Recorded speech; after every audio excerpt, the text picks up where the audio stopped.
and time the meeting, you know, and because I think we should send it out to everybody afterwards. So at least they'll hear the presentation. Sure. I mean, I do have slides. I don't know if that's helpful. Yeah, Yeah, absolutely. I can share. put them up on the, So it'll be integrated into the recording. Yes. Kevin, I'll let you share the screen Yeah, I have Air. when you want it. how about, if you can email me, info@cb8m.com and I can pull it up. Can you give me that one more time? Info@cb8m.com. CB8M. Yeah.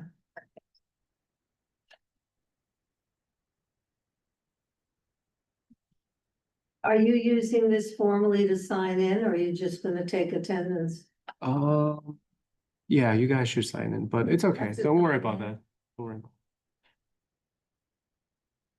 Well, you have to know who's here, so however you do it. Sign. I'll be a team player. I'll give you my phone, David, you can do it for me. So I never do that right somehow, I don't know why.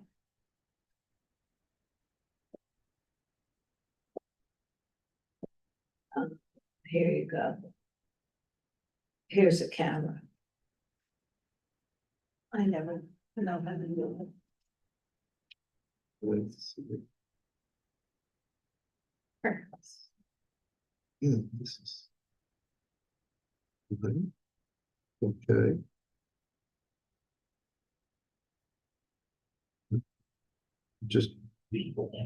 Just type your name in. There you go, you're all set. So John, we're recording, so whenever you're ready. We're recording, so whenever you're ready.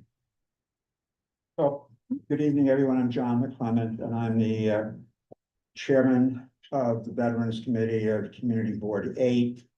This is my colleague, David Menegon, who is co-chair with me.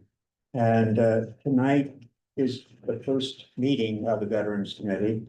And we are very fortunate to have as a speaker Damia December, excuse me, of Veterans Rebuilding Life. And she's going to speak to us for 15 or 20 minutes on what her organization does to help veterans, and I guess kind of the assortment of problems that face veterans of all ages. And we'll see if there are any questions at that point and take it from there. Yeah. So thank you for coming. I really appreciate it. Thank you. Thank you all for having me. As John said, I'm Damia December. I'm the Director of Programs at Veterans Rebuilding Life. We're a 501c3 nonprofit founded in 2011 in Astoria, Queens. We service all veterans other than dishonorable with practically anything that they need. At the end of the day, by the time veterans make their way to us, it's because somewhere else they have been failed in the system, and we try to make a direct impact in wherever that gap is. However, our primary mission is to end the veteran suicide crisis epidemic. Believe it or not, it's still going on.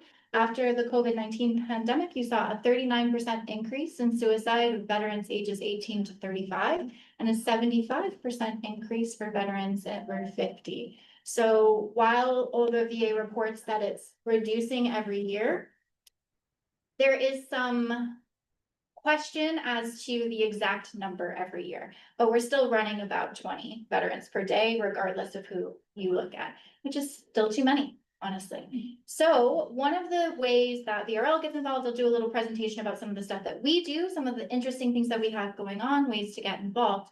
But first, I think John had mentioned that there's a big interest, particularly in disability benefits. And so I wanted to give everybody a brief overview. I think that's probably the biggest question most veterans have. First of all, defining veteran, as we spoke a little bit before we all got started, a lot of folks in New York don't identify as veterans. And we just want to clearly state that if you served in the military and you got a DD-214 and you have a discharge status, you are a veteran.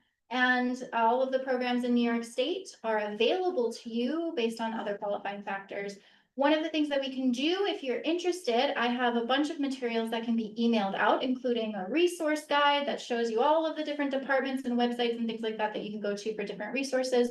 There's a lot of cool things, particularly in New York State, like free hunting and fishing licenses, that kind of stuff, taxes, reductions for homes, all kinds of things.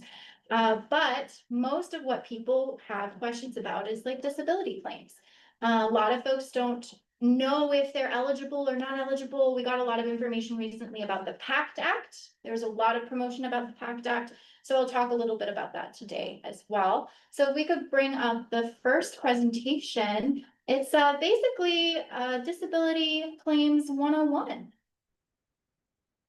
And Did you send it over to did, yeah. info@cb8m.com?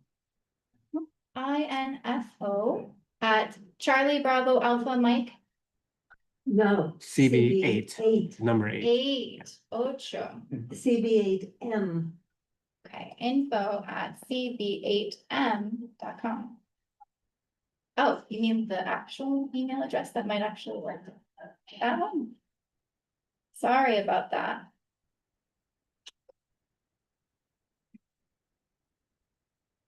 Great.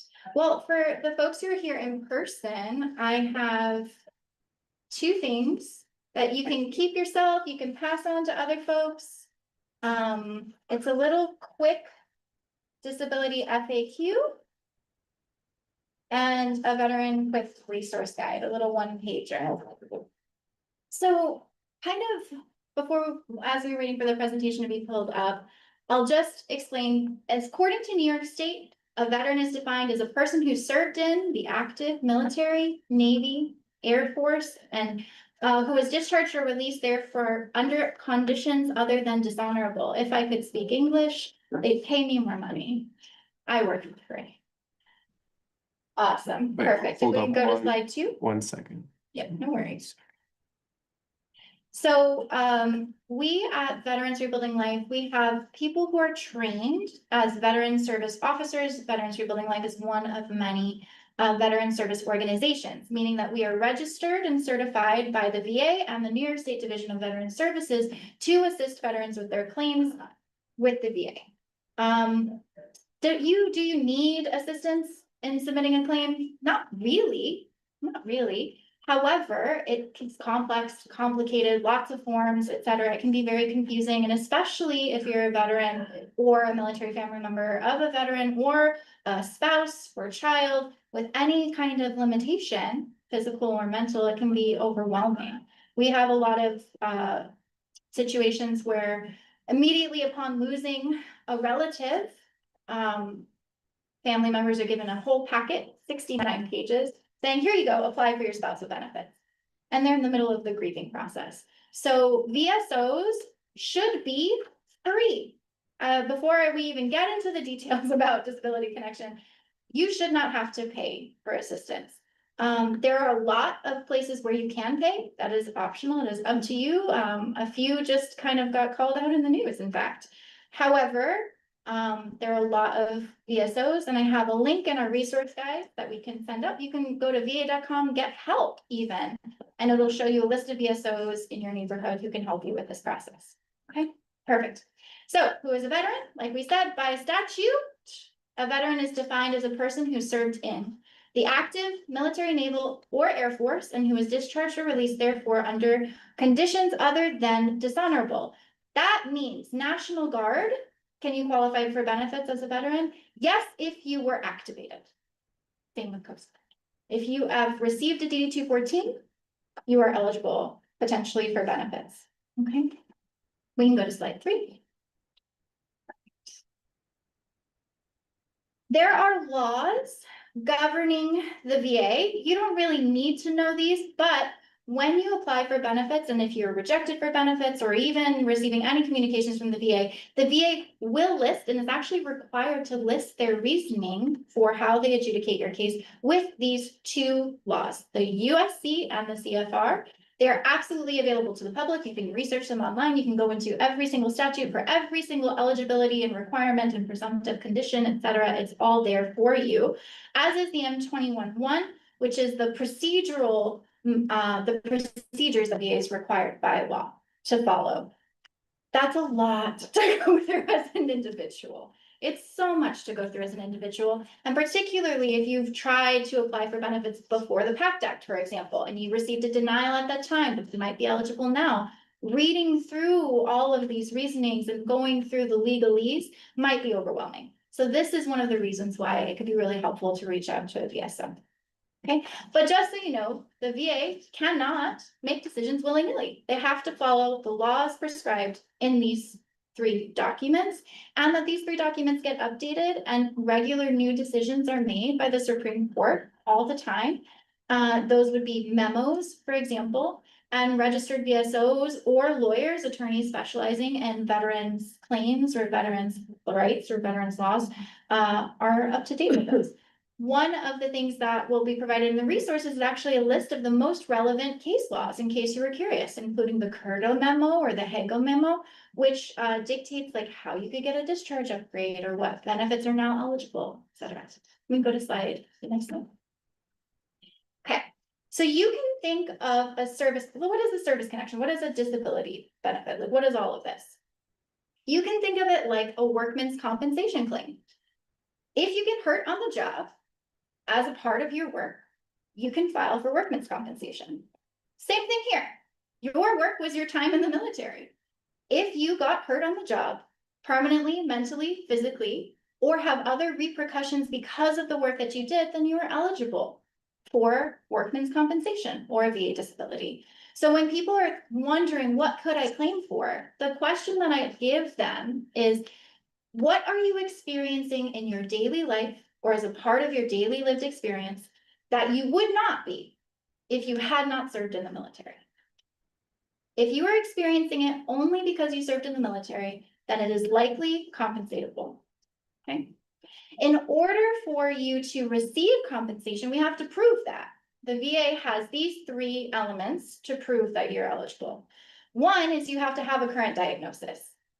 If you can't prove that you have something, then the VA says, well, what do you have that was caused by the military?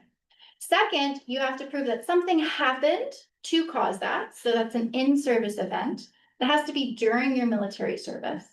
And third is that there's a relationship between those 2, right? So say in my military service, I fell down, but I'm claiming chronic kidney disease. The VA would say, you falling down does not have a medical relationship to the chronic kidney disease. However, I served in Camp Lejeune during the time where the water was poisoned, and I have chronic kidney disease. Well, then there we go. There's a medical relationship between that. So the key points, this is going to go into some more details as we go into the next slide. The key point to remember here is 1, do you have something, a condition that you would not have if you had not served? If yes, what caused that? Do you not know? Well, then we can get a medical opinion of what they think is most likely to cause that. Here's a key word to know. Just as likely as not, the VA has a legal obligation in favor of veterans. If a condition is just as likely as not, or 50% likely to have been caused by military service, then they should service connect you. If there's a reasonable doubt, right, out of 50% likelihood. So there are 5 different ways for something to be a condition to be applied. Direct service connection means the event directly caused it. I fell, injured my shoulder. A secondary service connection is actually when what you had happen led to another condition later. So for example, I served in an area with burn pits. I developed cancer. In my cancer treatment, I developed dementia. The dementia wouldn't have existed without the cancer. And the cancer was caused by the service. So that's what we call a secondary service connection. Third is aggravated. Aggravated means you already had something. And the military knew that when you signed up. And they still accepted you. So they also accepted that maybe your service had aggravated that condition, that pre-existing condition. So this would be an example of if you already had some anxiety, you did a combat tour, you had experiences that created PTSD, your anxiety could have gotten worse. A presumptive condition, this is what's related to the PACT Act. A presumptive condition means the VA accepts the fact that based on what they know about certain tours of service, it is most likely that that tour of service caused a condition. So you don't have to prove with as strong of evidence, doesn't mean you don't have to prove anything, but it means you don't have to prove that relationship as strongly as you might have had to prove it otherwise. This really applies to a lot of veterans who served, tried to get service connection for previous conditions, diseases, cancers, were maybe denied. What the PACT Act says is if you were denied before for those things just apply again, reapply. We've made some errors. New information has come to light to show that these specific conditions, mostly cancers, are related to certain tours of service, burn pit exposure, Agent Orange exposure, Camp Lejeune exposure, etc. Okay. And we don't have to worry about 1151 is very, very specific to when you've been harmed in medical treatment at a military institution or at the VA itself. So these are less common, and it's more for malpractice, the same way that you would in a regular hospital have a malpractice suit. This is more for malpractice for VA doctors and the military doctors of VS. Okay, next. So this slide will also be sent out. It kind of just goes through everything that I just explained. So it occurred in your service, that's direct. What occurred in your service caused another condition that's secondary. Aggravation, you already had something, it got worse. Going on to the next slide. And then if you had an additional disability or death. Due to the VA. Okay. So we're not going to go into all of these details, but it's just sort of a self-help guide of, did you serve in these places? Do you have a cancer? It's worth looking into. So please look through these resources or reach out to an organization or look online. But these are veterans that are presumed to have been exposed to Agent Orange. That means if you served in any of these places during these specific years, you would provide your DD-214. You'd explain that you were qualified and that you were exposed or presumed to be exposed, and then you would list the condition and the diagnosis that you have. Okay. One of the key things that has changed over the years is this second bullet point, that a lot of folks assume that you didn't get exposed to Agent Orange unless you were served in country, boots on the ground. Actually, they found exposure radiated out up to 12 nautical miles off the coast of Vietnam. So even if you were in the Navy on a boat, but you were within that 12 nautical miles and you have a cancer that you believe is related to Agent Orange exposure or some other disease, including, for example, diabetes is a presumptive condition for Agent Orange exposure. A lot of people don't know that. You can still apply. Okay. Okay. Similar herbicide exposure. These are some of the conditions that are presumptive. Hypertension, hypothyroidism, bladder cancer, prostate cancer, respiratory cancers, Parkinson's disease, lots of lymphomas, etc. The one that I think that people might not know, hypertension, hypothyroidism, type 2 diabetes. Okay. Now, just because you have a presumptive condition doesn't always mean it's automatically approved. There are certain conditions that are presumptive and if they occurred within 1 year of exposure versus others that are standardly now presumptive. So these conditions are standardly presumptive if you served in those areas. Others are more specific. So contaminated water at Camp Lejeune is also specific dates. So if you served between August 1st in 1953, December 31st in 1987, or you were Marine Corps Air Station near New River from 1953 to 1987. Okay. And the next slide there is what those cancers are: kidney, liver, leukemia, bladder cancer. Okay.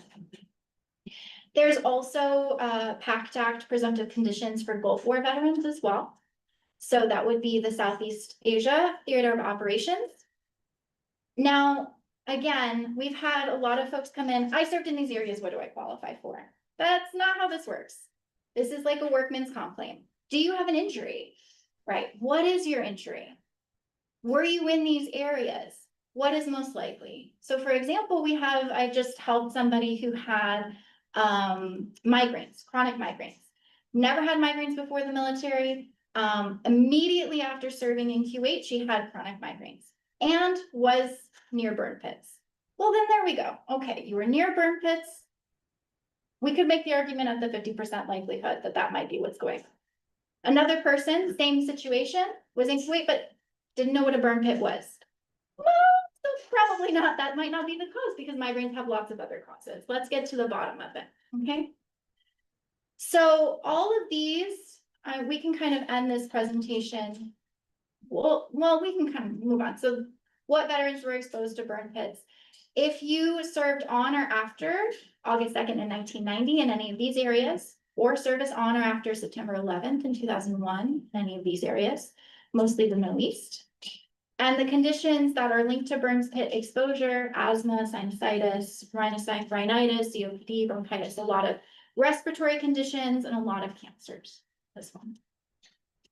Now, what do you do if you don't have a condition that's on the presumptive list? Well, it doesn't mean anything. You can still file for that condition. We just have to provide more medical evidence of that relationship between the condition and what you believe caused it. So the best way to go about this is actually just speak to your doctor, to have a conversation of like, listen, this was my military experience. This is my family medical history. I don't have any cancers in my family medical history. I served here and now I have respiratory condition. I'm healthy weight, I've never smoked, and I have COPD. What do you think, doctor? And a doctor will likely tell you, well, it seems to me like it's most likely your military service. They'll maybe even write you a letter to submit with the VA. That's something that we call a medical nexus letter, okay? A medical nexus letter really supports our claim for the VA. Medical evidence is the best kind of evidence. A lot of people get worked up about that because some doctors feel uncomfortable, or some doctors work for the VA and feel uncomfortable submitting evidence for a VA claim, right? Or making a medical opinion about that for a VA claim.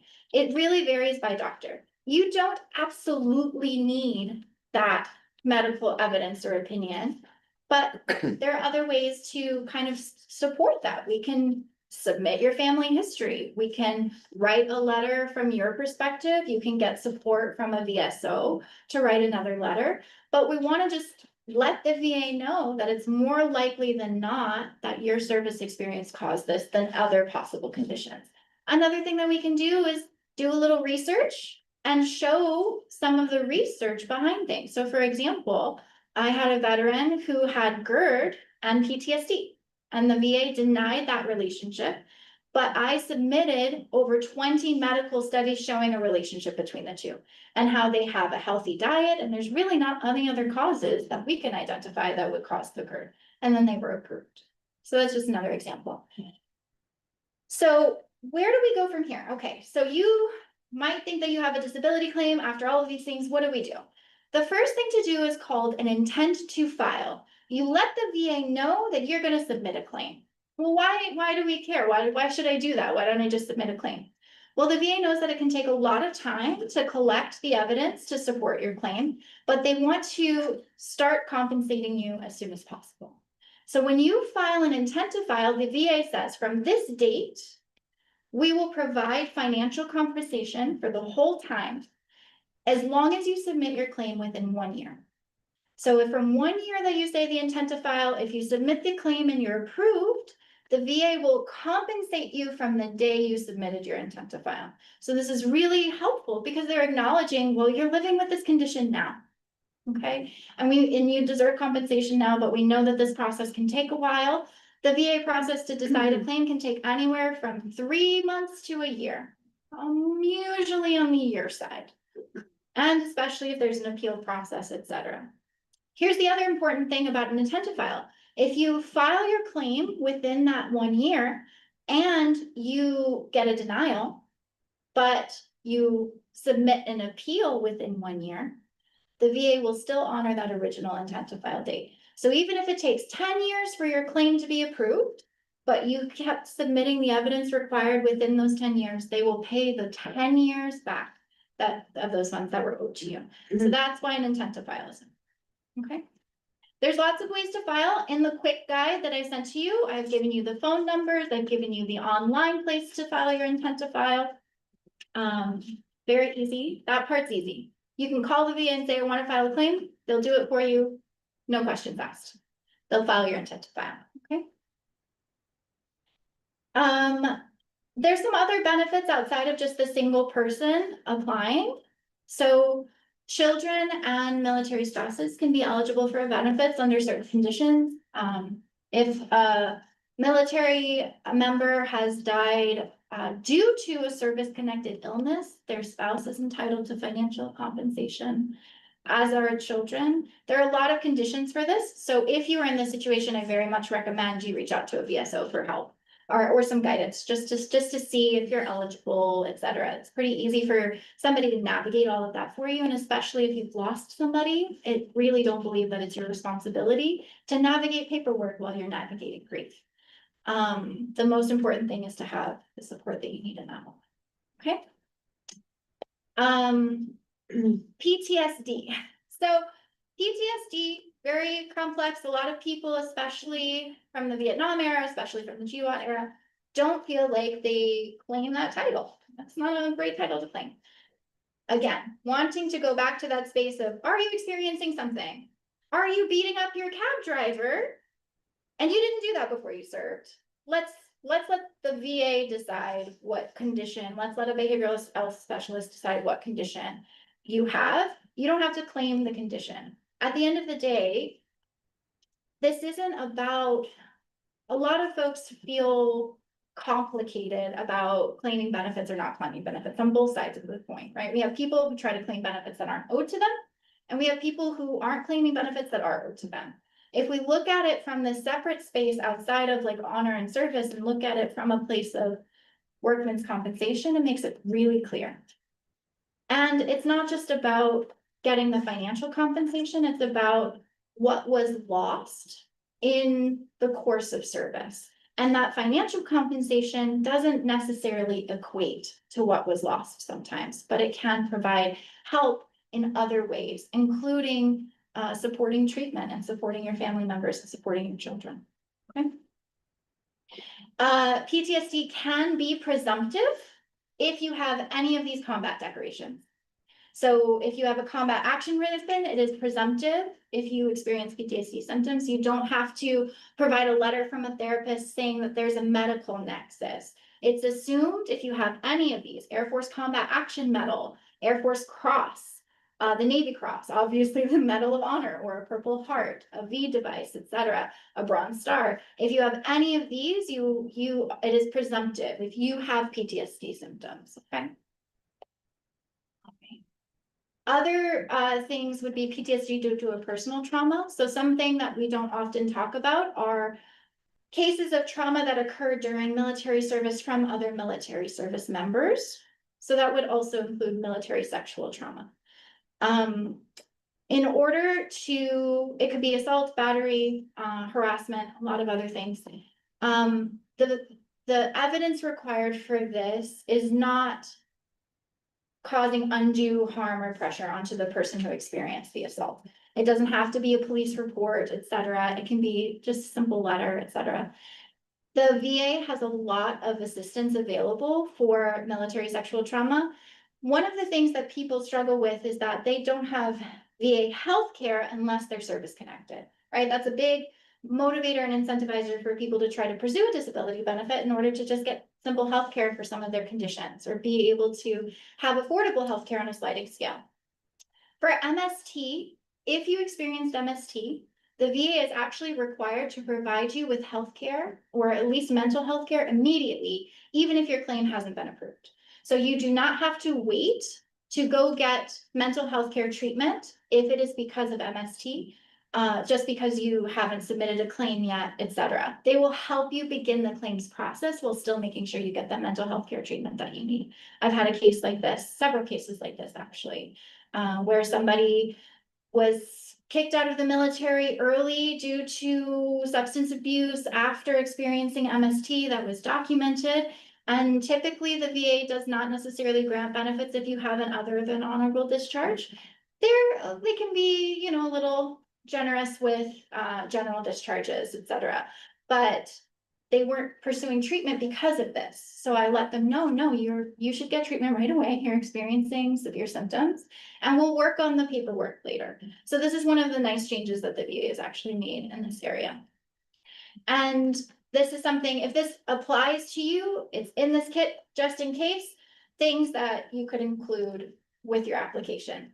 There are a lot of free actual legal services. So not just a VSO, but actual pro bono attorneys who are available, like the Veterans Consortium, who would be willing to represent you if you have a discharge other than honorable because of PTSD or MST. So you do not have to do this alone. There are a lot of resources, and if I've included some here, but you can always call our organization and we can put you in the right direction. Okay. So just a last thing, quick overview of the claims process before I bore you all to death. The first step is file your claim. That's the intent to file. You give the VA a call, I'm going to file a claim. The 1-year clock starts ticking. I've included in this guide the evidence that would be really helpful to support your claim. So we're trying to support those 3 things: that I have a condition, some medical records are really helpful here, that something happened in the military, so your service treatment records, a letter from you, a letter from people you served with to support you, a letter from your family, people who know what's going on. And then evidence to support the relationship between the two. So that would be a letter from a doctor or a letter from a VSO that can help make the argument that those 2 things are related. Once you have all of that together, you send it to the VA. You can do that via mail. You can also do it online. There's an online portal. I've given you both options in the guide. And then the VA begins to review that evidence. They take about 3 months to do the initial review. Then they schedule you for an exam at the VA. They want to see, 1, verify that you have the conditions, and 2, they want to verify how severe, how disabling on a scale of 0 to 100 the condition is. Here's the thing. A lot of you folks were trained in the military to have a stiff upper lip and nothing's wrong. Somebody asks you how you doing, you say you're fine. So the VA rates you at 0%. You said you were fine. They said, all right, you have cancer, but you said you're fine. So you're doing okay. We're saying, and we want to encourage people to be accurate, to reflect accurately how this impedes your life. You don't have to but please don't under report how things are going for you. Okay. And then after those exams are done and everything's evaluated, you would get a decision. They'll send you a decision in the mail, or if you have an online portal, they'll send you a decision in your portal. In that decision, they'll tell you your rating from 0 to 100% on each condition. Conditions don't stack in that if you have 20% for one thing and 70% for another, you aren't rated at 90% disabling. It's sort of on a scale of 0 to 100 for each condition. That being said, the VA they have a chart online that ranks your conditions from 0 to least disabling, least to most disabling, and they kind of find a middle ground. It is uncommon to get 100% rating. 100% means you are 100% disabled. So if you are 100% disabled, that is absolutely the rating that you deserve. And if there's some error in there, that's where you can get some assistance in those errors. Even with my own grandfather, my grandfather started to respond well to cancer treatment for his bladder cancer and prostate cancer, and they removed his disability rating, even though he has to get treatment for the rest of his life. So we appealed that decision. He is still disabled, and just because he's not having as many symptoms due to the effective treatment doesn't mean he's not entitled to the compensation to cover those extra costs for his treatment. So that would be an example. Okay. What do I do if my claim's denied? I have a little list here in the guide as well. In the appeal, you are allowed to appeal. You're allowed to appeal as many times as necessary. The VA has to let you know why they denied your claim. They will be very specific about which of those 3 things you didn't do well enough in their opinion. So you just submit the evidence that's required. Sometimes they'll say, I had a situation where someone needed assistance with her migraines. She had 80% rating. They moved her down to 0. They had to say why. Well, she didn't report any problems. Oh, she was having an active migraine so badly at the time of her CP&E exam, she didn't fill out the form. So they just marked her form as 0. So we got a letter from her neurologist to say, well, she has 4 prostrating migraines a day. And now she has her 80% rating. Right? So that's an example. There are 3 different ways to do an appeal. You can just submit the evidence, the new evidence that they're asking for. Or if you feel like you've submitted everything and the VA still made a mistake, very common, you can ask for a higher level review and a higher board will review that evidence. If they still can't get it right, you can ask for a board level review. They'll review all of the evidence from there. And if they still didn't get it right, maybe yours is one of those once in a million claims that actually has to go to the Supreme Court. It happens and those become memos and that's how we change laws and get things done, okay? So that's that presentation. This is, you don't have to show the FAQ guide, but thank you. Pretty comprehensive. Beautiful. Comprehensive. Fabulous. Thank you. I'll just show you one more quick one about the organization that I'm with, and then I will lead you all to it. As they pull that up, again, I'm Damia with Veterans Rebuilding Life. I'm going to show you a little presentation about a Project 360 program and just let you know about 2 very cool opportunities that we have for veterans this year, as well as ways that you can get involved. And then I'll get to it.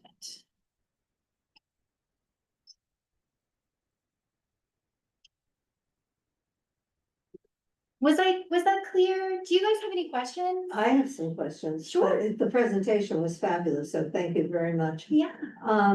Is there a time limit after you leave service? That is an excellent question. The answer is no. The answer is no, there is no time limit. You can wait up until you are 90 years old and decide then to file your claim if you have the evidence. We didn't have that. We had an experience where we had never filed to be a member of the VA.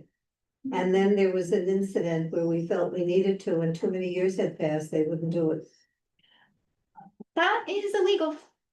Oh, well, too late now. Yeah, and I'm not familiar with every law that has ever existed, but it is Yeah. illegal now. Yeah, That if you are eligible for VA healthcare, if you served in the military. If it depends on the discharge status, so sometimes they'll deny you based oh, on the it's discharge. honorable. So if you, they might have denied a claim or said you're not eligible for some. No, other they reason. just said we registered too late, but anyway, that's Yeah. then, this is now. Yes, The exactly. other thing I wanted to ask you is now. It's possible for people who have served to get health care outside of the VA. Yes. So how does that work? Because that should take a lot of the pressure off the VA. But how is that access? Let's say you've served, you have a condition, you don't want to go to the VA. You have either your family doctor or a doctor who is involved in this program. I don't know how that works. Yeah. And you want to go to that doctor outside of the VA. What do you need to do?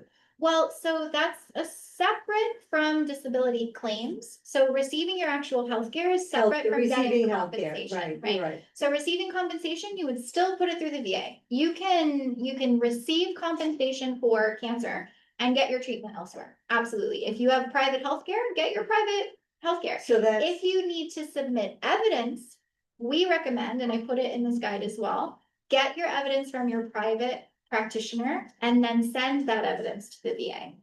If you want the VA to get your medical records for you, you have to give them permission. They're only legally required to try twice. so So I recommend getting is it this a yourself. network though? Because I didn't understand it. Is it a network of private doctor, or I shouldn't say private, but doctors who are not affiliated with the VA? So there that is provide one. private care, or can you just go to any doctor? Well, so there's still 2 separate issues. So one is your filing. Treatment is what I'm talking. Yeah, so treatment is a separate issue. from Care, this- I'm talking about. Right, so if you have private insurance, you can get care anywhere. But if you only have VA healthcare, you can only go to a VA healthcare provider. Which is not necessarily the VA. Not necessarily, some of them have community care network providers, but TRICARE doesn't exist anymore. So it would have to be a referral. You have to get a referral from your primary care doctor at a VA facility to an external facility. Because the big fuss was that vets had to wait too long for treatment and they could die waiting. So in Absolutely. order to free up that line, that weight, they were able to go to any doctor. It's not. Now, that's not true. exactly what it is. So No. what does that any doctor It mean? means pre-approved places that have a relationship with the VA. And your primary care doctor made a referral that was approved to that provider. With your, That being said, if you need emergency care, most hospitals know how to file the paperwork. They have to do it within 24 hours. So that, say you had emergency care, you went to an ER, you got hospitalized outside of the VA at a close ER, that doctor is responsible for filling out the paperwork. So any hospital can be, in an emergency situation, a community care provider. but you're saying that your individual private physician, if that person has not been accredited or involved, you cannot get your care from him or her. You can, but the VA That won't pay for it. it. Yeah, So that's very confusing with the Absolutely. PR that goes out there. of course, that's part of Because- organizations like mine exist, Yeah. right? Because Well, that's an important thing for you to Absolutely. clarify for people, Yeah, sure. because the PR makes it sound like you can go anywhere and submit your bill to the VA. Yeah, that's not the case. I'm not surprised, but, Yeah, so how does that eliminate the long lines? I would It say doesn't. It doesn't really, it doesn't. So it doesn't really address the issue.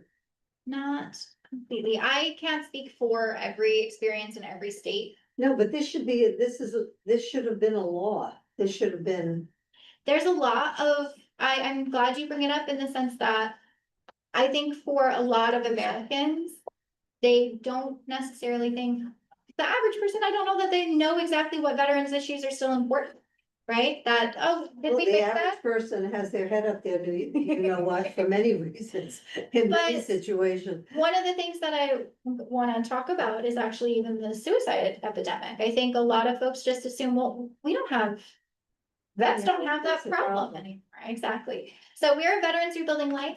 We are located in Astoria, Queens. Our information's in the materials that'll be sent to you. We were established in 2011. Just want to do a little quick overview. Perfect. So why do we exist? Our mission is to end the veteran suicide epidemic.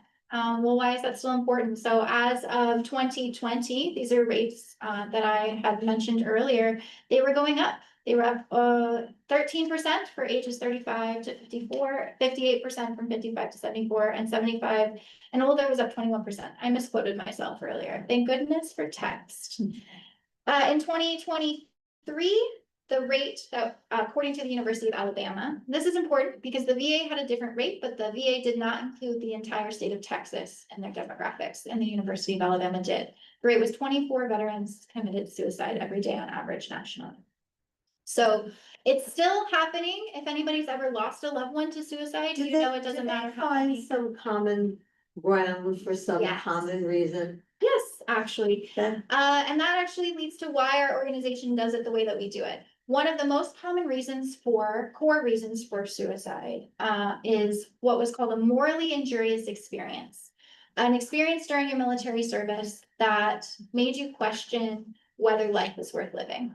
Or post-service, not making an impact. Your service experiences were so impactful that now post your experience, you feel isolated, you don't have the resources you need, you feel exited from your community, and also the average daily experience that you're having are not life or death or meaningful or making the world a better you place. don't find that there's some kind of an underlying either personality or experience that would make a person who has served and feels useful come out and not feel useful because they can't find another substitute for meaning or whatever. You don't find anything underlying, because the studies would be interesting, since the rate is so tremendous. So Like, that is what the studies say, that like the highest rates you see are complex combat PTSD, and those are directly related to what's called morally injurious experiences, or MIEs.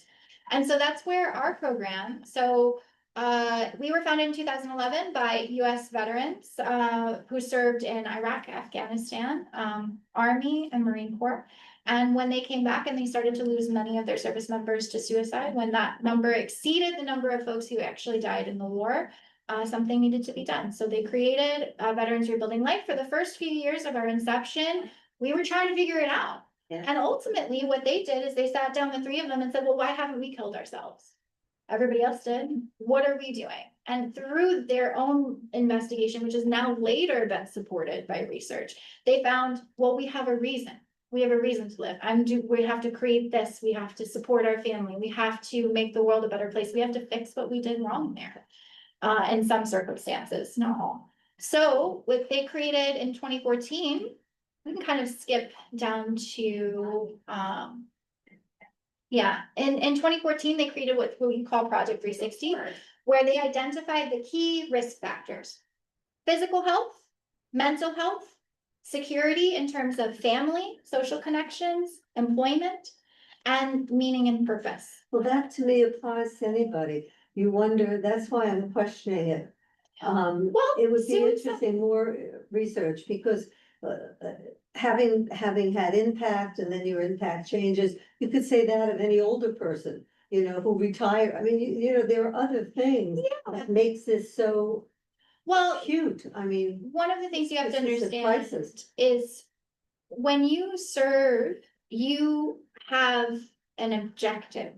You have a community, and you also have every little thing that you do matters, has significance and has weight. And particularly folks who served at combat areas, that significance is life or death, right? Every decision could have an impact on life or death.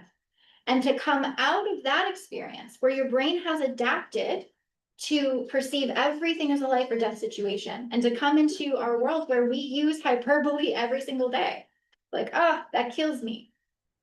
No, it doesn't. No, it killed this person or that person. So it really depends. And there's definitely more research that should and can be done. Needs And there's to a be. lot of commonality with suicidality in general, right? So elderly folks have a higher rate of suicide yeah, than but not younger higher than folks. the military. Or is it? That- Maybe, I don't know.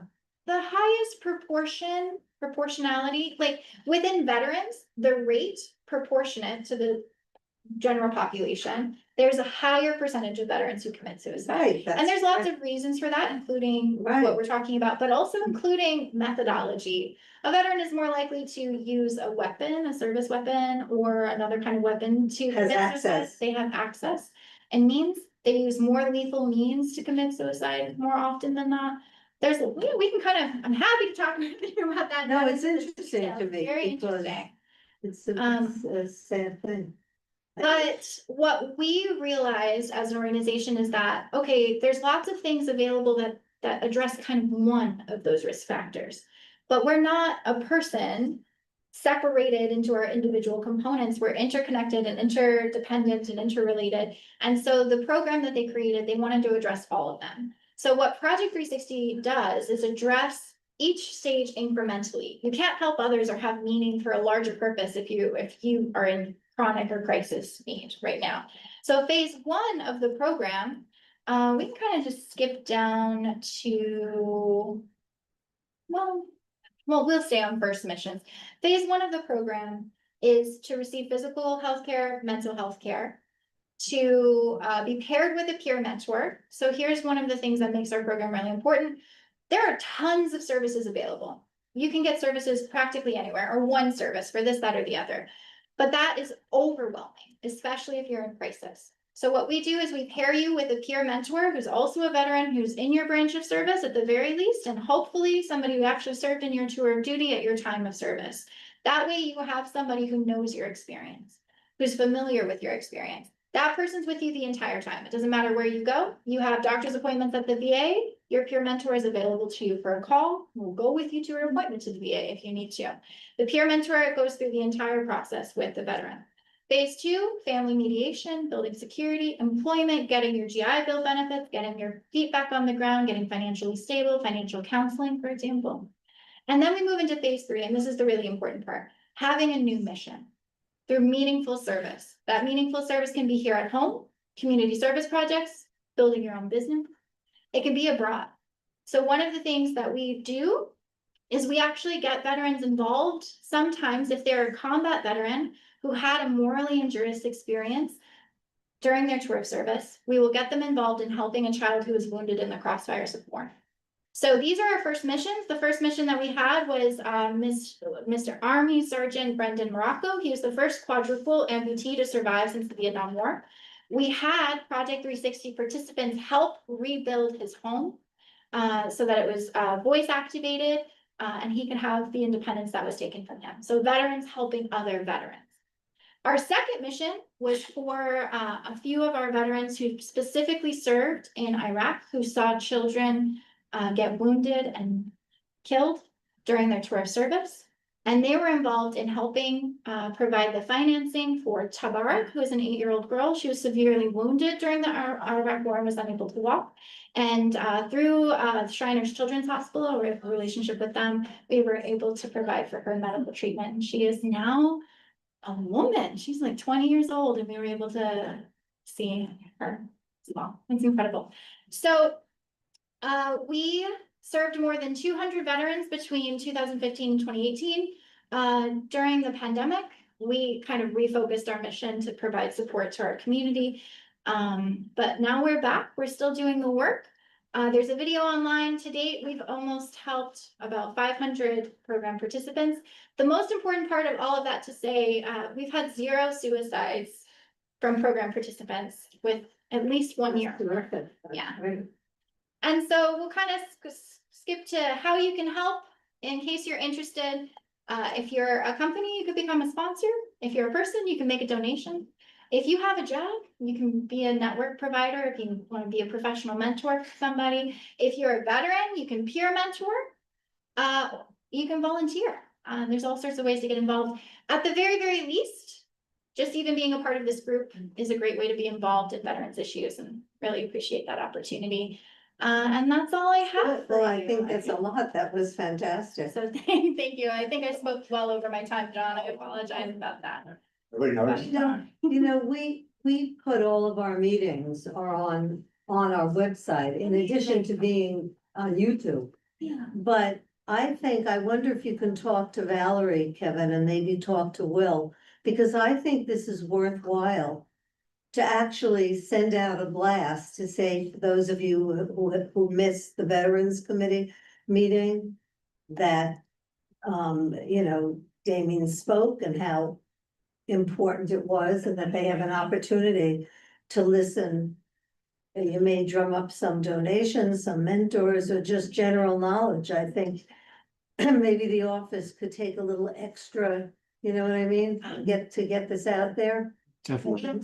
Thank you so much for reminding me. The last 2 things that we have going on, June 7th and 8th, we're doing an outdoor therapy excursion for veterans and their families. So you can reach out to us. It's free, all expenses paid. You even get a Molly pack and some food, etc. We'll go outside and hike because community is helpful. It's Maybe your important. Grays would go. Maybe. You probably would. And then we're also beginning in June, we're gonna be doing a creative arts therapy class for a small group of veterans, like.